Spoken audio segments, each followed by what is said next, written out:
چاچا کیا خیبر پختونخوا پشاور اور بالخصوص اس قصہ خانی بازار میں بتا لیا جاتا ہے اسٹال والوں سے دکانداروں سے؟ یہ جو کڑے 500 روپیہ 1000 روپیہ روز یہ بغیر پیسوں کے کڑے یہ ریڑھیوں والے یہ اس تھانے والے کو دے رہے سب کچھ دے رہے سب کچھ لے رہے جھوٹ بولتے ہیں لعنت ہے اس کے اوپر کہ ہم یہ تبدیلی لائیں گے کیا تبدیلی لائیں گے جہاں پر پیسہ چلتا ہے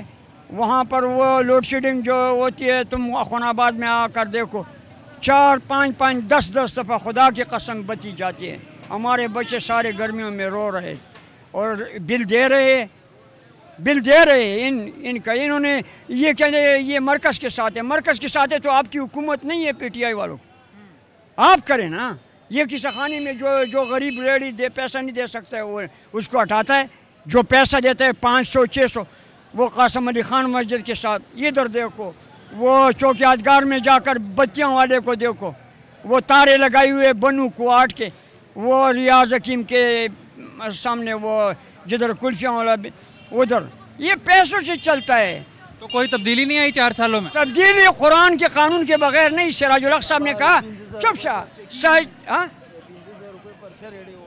5000 روپیہ 6000 روپیہ تک کے لے لیتے ہیں ریڑھی والا خود کہتے یہ لیتے ہیں ہم سے یہ لے رہے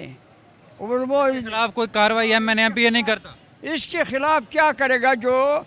جو اچھائی اب یہ حقیقت بولے تو بولتے ہیں سیاست میں آ گیا اور سراج الحق صاحب کہتا ہے نا یہ چھوٹے سے لے کر سپاہی سے لے کر نواز شریف کا صرف نہیں نواز شریف کا بس احتساب کر لیا نا اہلی یہ سب کی احتساب کرنا چاہیے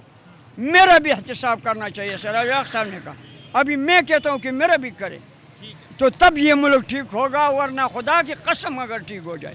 یہ میں ایمان سے کہتا ہوں عمران خان آئے جو بھی ہے شیخ رشید آئے جو کچھ بھی آئے میرے سامنے غلام بلور آئے انہوں نے کیا کیا ہے بتائے مجھے انہوں نے غریبوں کے لیے کیا کیا ہے